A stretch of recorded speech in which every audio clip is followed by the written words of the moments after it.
नमस्कार। स्वागत है आपका धर्मस्य मूलम अर्थ सीरीज के इस एपिसोड में। पिछले एपिसोड में हमने यह देखा था कि कैसे बैंकर्स ने ब्रिटेन को अपना गुलाम बनाया था, और आज के एपिसोड में हम यह देखेंगे कि कैसे इन्हीं बैंकर्स ने अमेरिका को अपना गुलाम बनाया। तो चलिए शुरुआत करते हैं छठे एपिसोड की।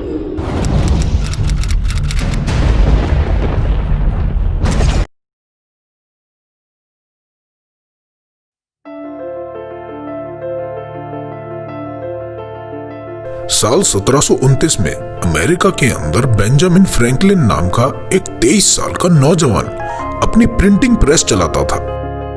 उस समय उसने अपने अखबार में एक लेख लिखा कि अमेरिका के लोगों को बिना सोना चांदी के आधार पर कागज के कर्ज मुक्त नोट बना लेने चाहिए। लोगों को उसका ये लेख बहुत पसंद आया और सच में अमेरिका में कागज के पैसे बनने लगे। उस समय अमेरिका इंग्लैंड का एक गुलाम देश था और अमेरिका के अंदर इंग्लैंड के राजा जॉर्ज द्वितीय का ही शासन चलता था। जब ये बात इंग्लैंड में बैठे बैंकरों के पास पहुंची तो उनको अपना साम्राज्य खतरे में दिखाई दिया। उन्होंने तुरंत इंग्लैंड के राजा जॉर्ज द्वितीय पर दबाव बनाकर 1751 में इस तरीके के और अधिक कागज के पैसे बनने पर प्रतिबंध लगवा दिया।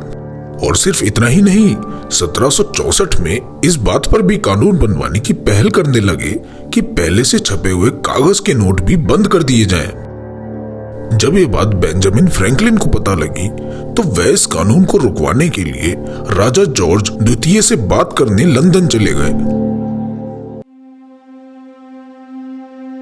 फ्रैंकलिन ने लंदन में देखा कि वहां बेरोजगारी बहुत है, गरीबों की संख्या भी बहुत ज्यादा है और अमीरों पर भी अधिक से अधिक टैक्स लगाया जा रहा है। एक दिन वही लंदन के अंदर फ्रैंकलिन की मुलाकात बैंक ऑफ इंग्लैंड के निदेशक से हुई।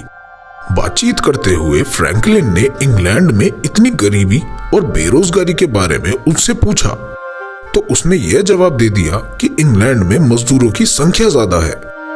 यह जवाब फ्रैंकलिन को कुछ अटपटा सा लगा।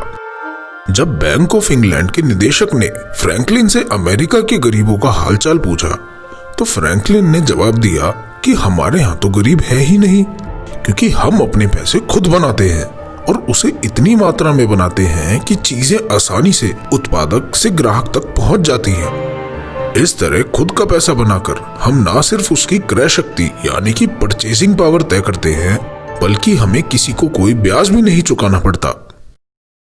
फ्रैंकलिन के बातचीत करने के बावजूद भी इंग्लैंड के बैंकरों के दबाव में अमेरिका में कानून बनाकर कागज के पैसों पर रोक लगा दी गई।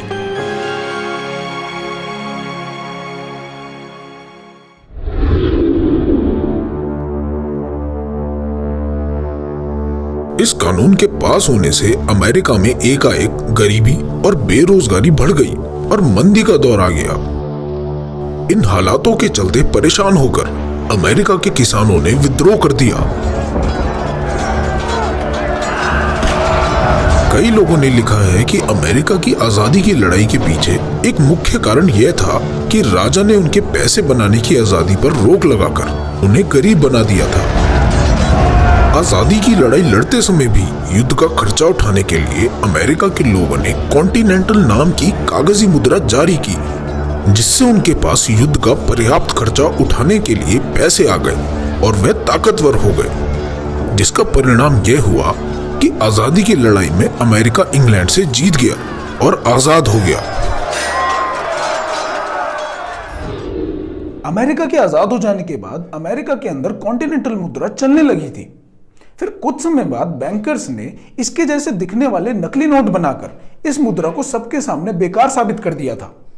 अमेरिका के राष्ट्रपति रहे थॉमस जेफरसन के अनुमान से 200 मिलियन कॉन्टिनेंटल मुद्रा के अंदर लगभग इतने ही नकली नोट मिलाकर इसकी मात्रा को दुगना कर इसकी कीमत गिरा दी गई थी।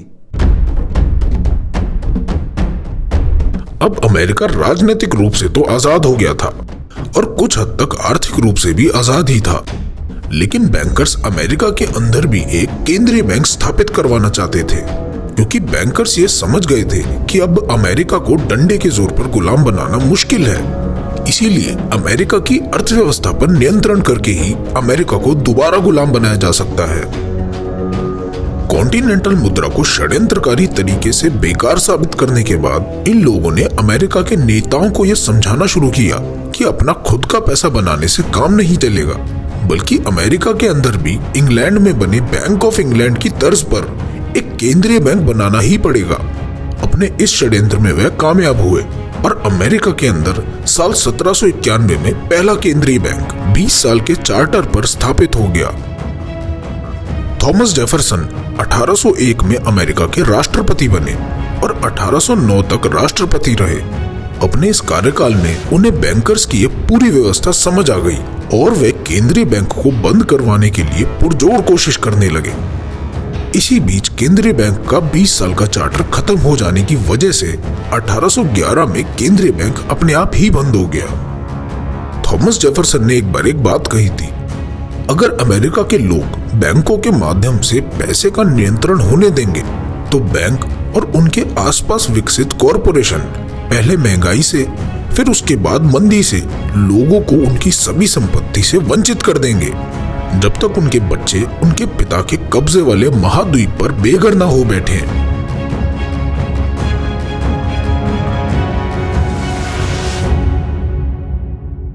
1811 में पहला केंद्रीय बैंक बंद होने पर 5 साल बाद ही 1816 में बैंकर्स अपना दूसरा केंद्रीय बैंक स्थापित करने में भी कामयाब हो गए।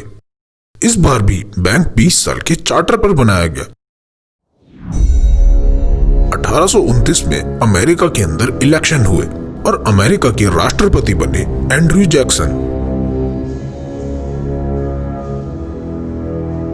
राष्ट्रपति बनने से पहले जैक्सन ने लोगों से वायदा किया था कि राष्ट्रपति बनते ही वे केंद्रीय बैंक बंद कर देंगे।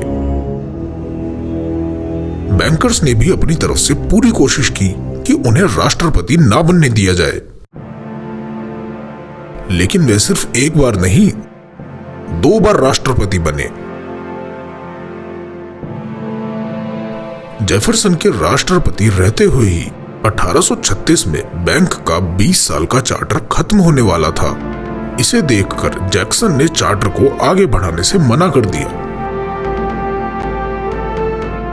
उस समय अमेरिका के अंदर केंद्रीय बैंक न होने की वजह से जनवरी 1835 में आखिरी बार अमेरिका अपना सारा कर्ज चुकाकर कर्ज मुक्त हुआ और अमेरिका के दूसरे केंद्रीय बैंक का अंत हुआ।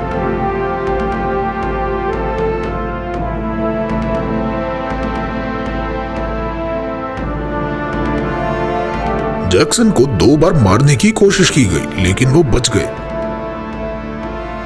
एक किताब के अंदर जैक्सन लिखते हैं कि अगर अमेरिका के लोग मात्र मुद्रा और बैंकिंग व्यवस्था के अन्याय को समझ पाते तो कल सुबह होने से पहले क्रांति हो जाएगी। साथियों, आज के एपिसोड में बस इतना ही। यह तो इस इतिहास की बस शुरुआत भर है। अगले एपिसोड में हम आपको यह बताएंगे कि अमेरिका के राष्ट्रपति अब्राहम लिंकन को क्यों मरवाया गया था और क्यों प्रथम विश्व युद्ध करवाया गया था। इस विषय को अगर आप विस्तार से समझना चाहते हैं तो आपको बैंकों का मायाजाल किताब पढ़नी पड़ेगी, जिसे आप bankjal.com पर जाकर पढ़ सकते हैं। और हमसे जुड़ने के लिए आप bankjal.com पर जाकर रजिस्टर जरूर करें। मिलते हैं अगली वीडियो में। जय हिंद, वंदे मातरम।